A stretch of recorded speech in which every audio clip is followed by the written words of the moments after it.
understand what went wrong. I know we can find a way. I know we can find a way. I know we can find a way to stand up, stand up, stand up. And throughout the world today, must protect the family. And take back the name.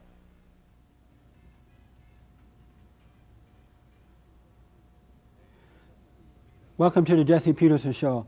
Today we're dealing with drug and alcohol abuse.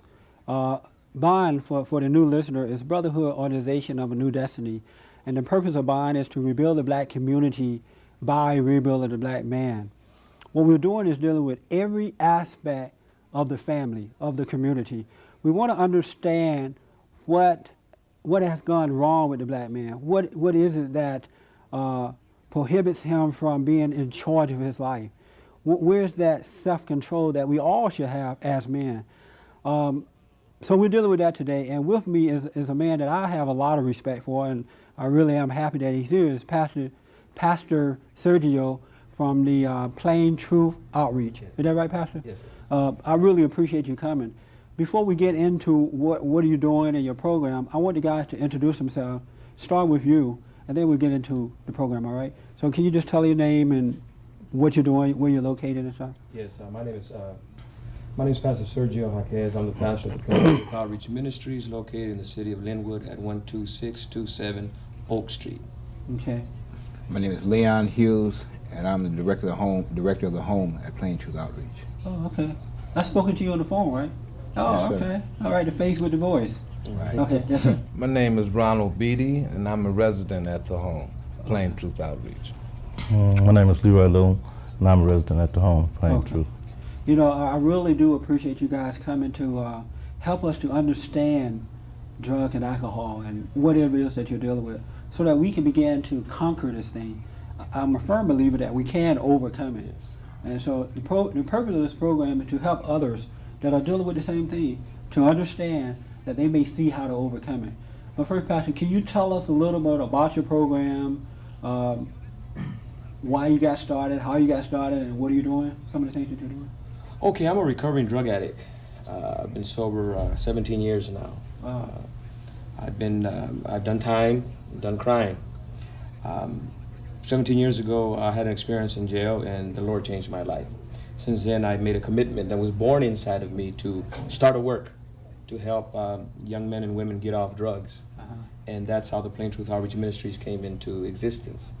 We opened up a house and let people come in, and since then we've just developed Really? various programs. That's good. You know, I visited your old place that you, I Yes. know you moved now. Yes. And I thought it was laid out very well, and I liked the program that you had set up. What type of drugs were you using at the time? Okay, I was heavily addicted to Sherman. Yeah, I remember Sherman. To PCP. Yeah. I've used heroin and I've used pills, and I was an alcoholic. But my main drug of choice was PCP. Really? Sherman. And so, why were you using drugs? What was the reason that you were using the drugs? Well, just I didn't know then the reason. I know the reason now, and I was basically powerless. I had no power within myself, or I thought I had no power within myself, and I was basically weak. I was very insecure. I was very angry, very afraid, confused. I had a lot of bitterness towards my parents, and I was out to prove a point that I didn't need nobody. Yeah. And from that sense of independency, I developed a dependency to Sherman. Yeah. Leon, right? Yes. Leon. What type of drugs were you using? Are you still using drugs now? No. Okay. I mean- What type of drug were you using? I've used quite a few. In my lifetime, I used quite a few drugs. Like I started out with pills, I went to weed, I went to heroin, and I went to cocaine, Really? you know. And how old were you when you first started using, I guess, pills? That's what you started with? Pills and weed. What kind of pill? When you say pill, what type of pill? Churanols, Red Devils, anything that would, any downer. Oh, okay. And so how old were you when you first started? About 9 years old. Really? 9 years old. And what made you do it? I mean, what made you start at 9? What was going on? I was a follower, you know. I didn't have no control of anything. I know that now, but I didn't know it then. But like all my friends, whatever I saw somebody else do, I wanted to be a part of. So I decided, like, well, they getting high, I'll get high. You know, and like I thought that was a thing to do. Like I just progressed from one to the other. Like one stopped working, I started on something else. You know, just combined to keep getting high. As the years went by, like one stopped working, I wasn't getting as high as I wanted to get. So like, well, maybe if I tried this one and that one, you know, I just went from one to the other. And so, at 9 years old, were there other older kids around you using it? Yes, it was. Like I was always like in my neighborhood, like a lot of older guys, and I wanted to live with wanted to be with the older people, and like they were getting high. So like in order to be a part of, I had to I had to do what they was doing. And were these men and women, or just men? Mostly men. Mostly men. Mm-hmm. Are you from California? Yes, I am. Really? And how about you? What type of drugs were you using? I've used an assortment of drugs, pills, weed, heroin, cocaine. And when did you start? About 14, 15 years old. And it was pretty much the same with me. The neighborhood I grew up in. Are you from Los Angeles as well? Yes, I am. Okay. L.A. The neighborhood I grew up in, most of my peers began using drugs. I ran with an older crowd, and consequently I joined them. Really? And it elevated from pills to weed to heroin to cocaine. And so, did you do it because you was a follower as well, or was there something else going on in your life? Well, I know now that it was something else going on in my life, but at the time I would say I was just a follower. And what was it, something else? Well, one of the main thing I've been taught and shown where I'm a product of a dysfunctional family. I didn't have a father, just a mother, 7 brothers and sisters, 8 of us totally. And although she loved us, she just couldn't provide the necessary tools that it took in order to grow and not become a part of the atmosphere. When you became of age, and especially being from California, age 18, 19, and 20, what was wrong with you that you couldn't? I mean, I often wonder, men and women from California seem like they should have everything. You know what I'm saying? I mean, this city has anything that you really wanted. Like, I come from a small country. I come from Alabama, and there was no opportunities there, right? And so I came out here, and things really began to progress for me. And I used to wonder, why is that men and women that live here don't seem to attain or, get the things that is available to them? So being in California, why wasn't you able to take hold of the opportunities and let go of the drug once you became of age? What was wrong? Why couldn't you take hold of your life? Well, I would have to say that I became stagnated, and my world didn't branch out. I just became involved in what was happening in the immediate neighborhood, and it just became where I didn't have a desire to branch out. Really? And consequently, I stayed right there, and that's what was going on, drug usage and partying. So when I did get out of high school, I didn't really have anything to look forward to as far as branching out, because I thought what I was doing was the thing to do. Really? And so were there ever a time when you felt, God, something's wrong, I know I shouldn't be living like this, and let me try to pull out of it, I'm a man and I should be in control. Did you ever feel that way at any point? Yes, around the age of 22, 23, I did manage to get a pretty good job, and I got out. But I soon learned that even though I left those past elements where I was using drugs and things, I thought I could go elsewhere and things would change. But the sickness within me went wherever I went. In other words, I got out of the neighborhood, went to a better class neighborhood, but the sickness that was in me went right with me. Yeah, that's right. What type of drug? I'm sorry about your name again. Leroy Little. Leroy. I have a cousin named Leroy. Matter of fact, you look like him a little bit. All right. What type of drug were you using, Leroy? Crack cocaine was my drug of choice. Really? And when you say drug of choice, what that mean? Well, frankly, there's a lot of drugs out there, and you can generalize and say you're on drugs, but basically, cocaine was my drug of choice. So when you not trying to put a positive emphasis on it. Right. But when you decide to get high, you say, well, I'm going to go out and get some cocaine as opposed to liquor or No. smoking a joint or something? No, basically I started getting high off marijuana in the 60s, Oh, okay. and at that particular time, being a black baby boomer, if I may, they started getting a little lenient with drugs, so basically it was becoming acceptable. They made marijuana a misdemeanor, and the hippie scene was on, and the black militant scene more or less, and drugs just wasn't as taboo. And I think part of the problem now is we migrated so until from being lenient with drugs until now, it's gotten out of control. And so are you saying that if they had more of a control over the drug, then you wouldn't do it? Well, I think we got a false feeling of security in the 60s when they started being lenient with drugs. And then it's gotten out of hand. This is the 90s, of course, and progressively it's gotten worse and worse and worse. And more sophisticated drugs have come on the scene, as PCP, as cocaine, in which cocaine basically was a ritzy drug, and it wasn't really in the inner cities where I'm a product of the inner city, although Where you from? I'm from Los Angeles, California. Are you? All you guys, I don't hardly meet people from California. So are you saying that, and you're probably saying I just can't hear it, so forgive me for asking the question again.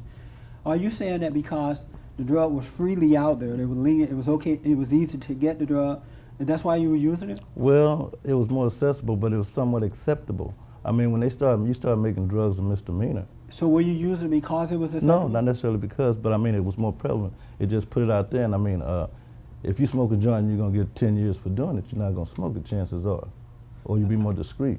But if it's also, you get caught with a joint, they give you a citation, and it's a misdemeanor, don't go on your record, obviously you're gonna tend to do it a little more, or be less afraid to do it. I don't know about that, but we'll come back to that. Pastor Sergio, what do you find out in your program the cause of the average person that come through? Why are they using the drug? I mean, what drives them to the drug in the very beginning when they first start out? Well, there's a lot of different opinions as to why people initially start using drugs. But I have 42 men in my program right now, and there's a consistent factor that's present in 99% of all of them. And the majority of the men here are lacking the father image, or have lacked the father leadership, Yeah. have lacked the male qualities of leadership in their own lives. And so because they were lacking and the men knew it all the time they've known, hey, I haven't been living like a man. Right. This substance is controlling my life. These women are controlling my life. This lifestyle is controlling my life. But I'm a man. But they haven't been able to break through from that. Right. And so as the guilt continues to grow and the conviction sets in that I'm basically failing and I'm malfunctioning as a man, then the drugs medicate. And the drugs, they help them deal with the guilt and the conviction. And they get locked into that cycle. Guilt, medication, guilt, medication. Right. And they find a powerlessness within themselves to do anything about it. And so are you teaching them how to deal with the guilt now? Oh, yes. Yeah, yeah. And so I have an audience also that's with Pastor that is from, so were all you guys on drugs as well? You're living in the program now? Yeah. And can I go over here to them? Can I, well, let me ask him since I talked to you a few minutes. Can you come over here? What's your name, sir? My name is Frank Lloyd. And what type of drugs were you using? Crack cocaine is my drug of choice. Really? How old are you? I'm 33. You're 33. Yes. And for how long did you use the crack cocaine? Where you get this word from, drug of choice? Where did that come from? It's like Leroy says, a lot of drugs on the market. That was the main thing I would go get. So you would Instead of constantly, marijuana, oh, I constantly see. You would crack. go out looking for crack. Yes. Oh, okay. Did you used to look for something else constantly? No. I mean, were Crack, you that- just, go That was ahead. my drug of choice. Have you ever smoked weed or anything? Yes, weed. And so did you wake up in the morning and say, I'm going out to smoke a joint today? No. So that wasn't a choice? Oh, okay. How long have you been on drugs? Have you been on it all your life? No, not all my life. For how long? About 11, 12 years on and off. Really? And so are you on it now? No, I'm What- recovering. Really? Yes. And when the last time you used drugs? November the 7th, 1991. November 7th, and this is March 1992. And what is preventing you from using drugs right now? One thing, by the grace of God, is in my life now, and the teaching I'm getting to find out what motivates me to use these things. And what motivates you? What I found from dysfunctional family, and I was spiritually dead inside, you Yeah. know, and sort of things like that. And when you say dysfunctional family, what did that mean to you? How were they dysfunctional? I'm from a single parent home. Just My with the mother- mom? Yes, Oh. my father. Yeah. And did you know your dad? Yes, I knew him. You did? Yes. How did you feel about him? I loved him. I found out now. I know that he was only doing the best he can, but it wasn't enough. Did you resent him at all? No, I didn't. How did you feel about your mom? My mom died when I was 8, so I was pretty young. But I loved her as an 8-year-old would love their mother. And so who raised you from that point? My father did. Oh, your dad. So you pretty much raised by your dad from? Yes. Oh yeah. And that still didn't work in your life. See, What kind of I man have was he? 2 sisters, so basically he was working, trying to pay for a house. So I practically raised myself and my 2 sisters. He wasn't there. Oh, you had a dad, 24/7. but he really wasn't there Yeah, for he you. really wasn't there. I see. But then, now I know that, that still wasn't good enough. That even though he was out working, it wasn't. Oh, what I see. Really needed Okay. love and attention. And I appreciate that, man. Thank you. That's right. Pastor,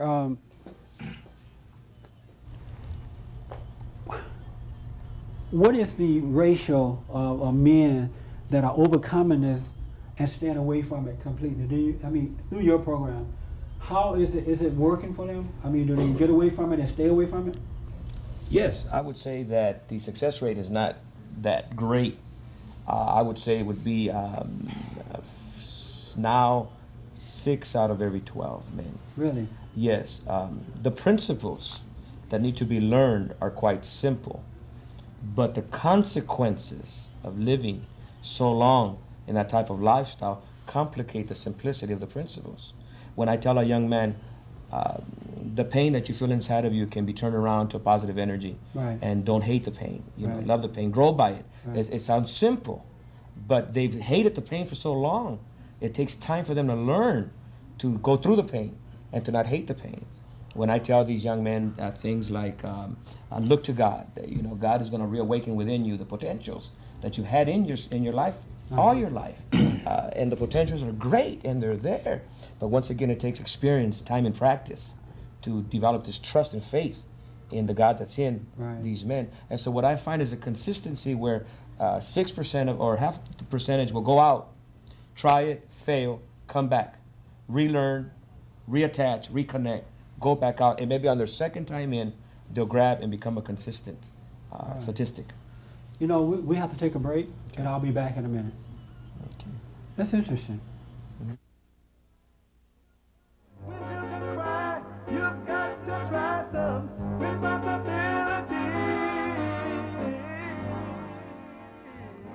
What is Jesse Peterson talking about? Who speaks for black people? Bond, brotherhood organization of a new destiny. Rebuilding the black community by rebuilding the black man. Meetings held every Sunday morning at 10:30 a.m. and Tuesday evenings at 7:30 p.m. Location? 2625 West Manchester Boulevard, Inglewood, California, 90305. For more information, call area code 213-759-3844. That's 759-3844. Bond, rebuilding the black community by rebuilding the black man.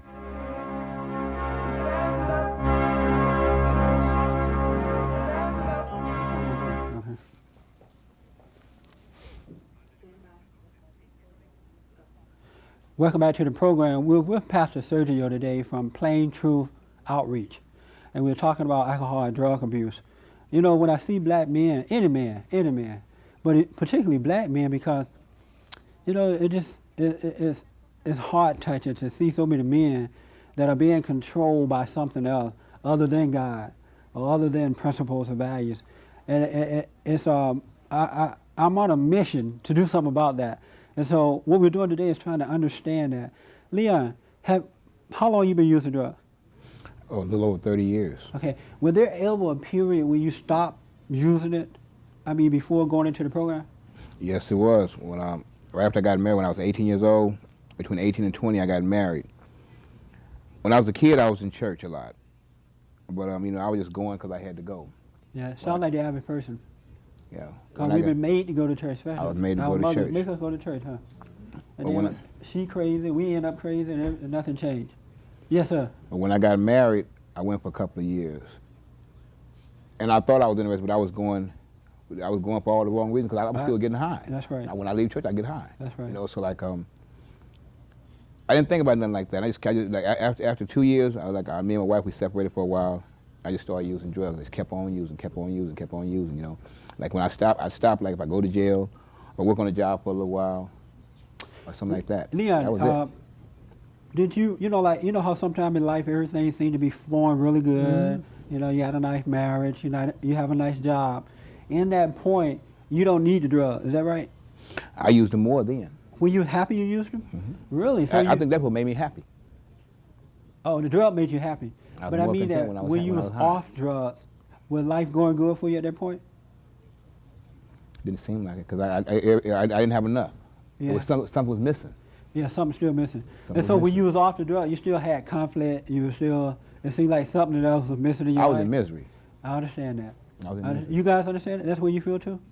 Well, I'd like to comment on that if I may. Yeah. I used drugs for about 20 years off and on. But I did stop after about 5 years of usage. I got a pretty good job. And I worked on that job for about 12 years, got a wife, and you know, all the material things that come with the family when you have a good job. And I wasn't using drugs. But my wife and I separated, and my life became totally different from the 12-year period by being a bachelor. Uh-huh. And I believe that all the time I had on my hands, not being a family man anymore, caused me to go back out there. When your wife left, did you feel like you had lost something? It was a void in my It life, was a boy. definitely. Yeah, I understand that, boy. Did you learn anything from that? Yes, I did. And what did you learn? Well, we're being taught classes on non-chemical coping skills. And by that I mean things that have happened in your life, and now that you're clean and sober, if that same occurrence were to happen, you would know how to deal with it. Not like the first time, for instance. And Yes, sir. Let me comment on that for a minute, if I may, Jess. Sure. Something has happened in our society in the family unit where we are raised to believe that we as men have a better half and that we can't get along without our better half. That's true. And I'm teaching these young men that, no, there's no better half to me. I'm a total individual, and the woman is a total individual. So therefore, if my mate leaves, dies, or whatever, my joy and my fulfillment of life is not dependent on her presence, because there's no half good to me. I'm a whole person. That's right. And we've been indoctrinated. My dad used to use that term in phraseologies, better halves. And That's true. And we need to, and that's where we went wrong. Ronald has been taught that he became dependent on his wife for areas that he should have found fulfillment within his own self. And that's what I would ask you, Ron. Did you realize that when the wife had gone, that you had the wrong relationship with her? no, I didn't realize it then, but I realize it now. As Pastor Sergio just said, from my teachings, I realize it now. That's good. And I truly do believe that if that were to happen again, I would apply my non-chemical coping skills. I don't think I would plunge into drug usage again in the same situation. Have any of you guys been in the program before and then you were sober, or while you was in the program, then you left, you got back on drugs, and you're back again? Did that happen with any of you guys? That happened with you? It happened with you too? Can I talk to him for a minute? Can you stand for me, please? Yeah. May I talk to him now? Okay. Come up here for a minute. Okay, so you was in the program and you were sober. Yes. And how long were you in the program sober? Well, I was in the program about a month sober. About a Just month, about you said? a month Yeah. sober. And in the program that I was in prior to being in PTO, Oh, it wasn't this program? no, it wasn't okay. this program. And so you was in the program and you were sober, and then you went out. Right. And before you left, did you think that you were ready to conquer the world? You ready to do whatever? Yeah, I thought I was You ready. thought you were. And so what happened? You went out, and what happened? Well, when I got out the program, I had to deal with life on life terms, and I had not been taught, or I had my problem hadn't been introduced to me per se. All I knew is that I had not been using drugs for a certain period of time. And did you think that you was over it? You thought that I'm free from it now before you went out? You did. Yeah. And what do you mean by deal with life's term? What do you mean by that?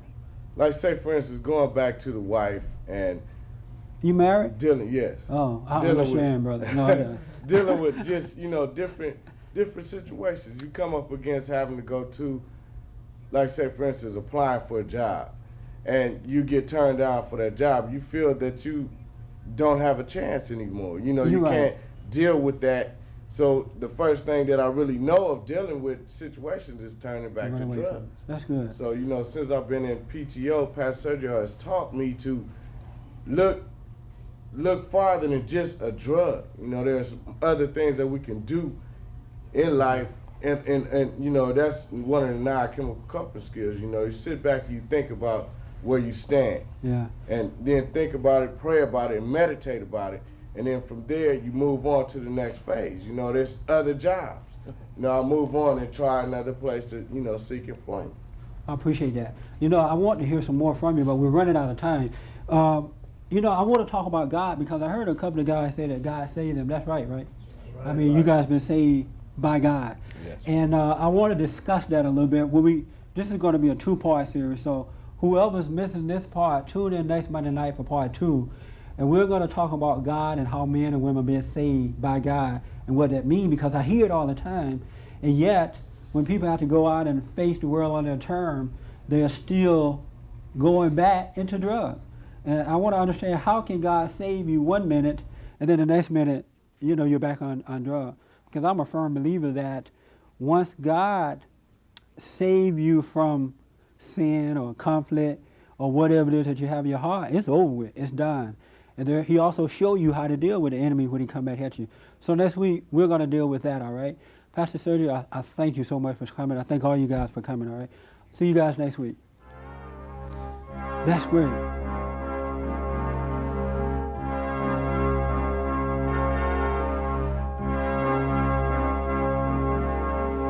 Somewhere in the world today, men have got to stand up strong, face the truth about themselves, to understand what went wrong. I know we can find a way. I know we can find a way. I know we can find a way to stand up, stand up, stand up. Men throughout the world today must protect their family and take back their neighborhood.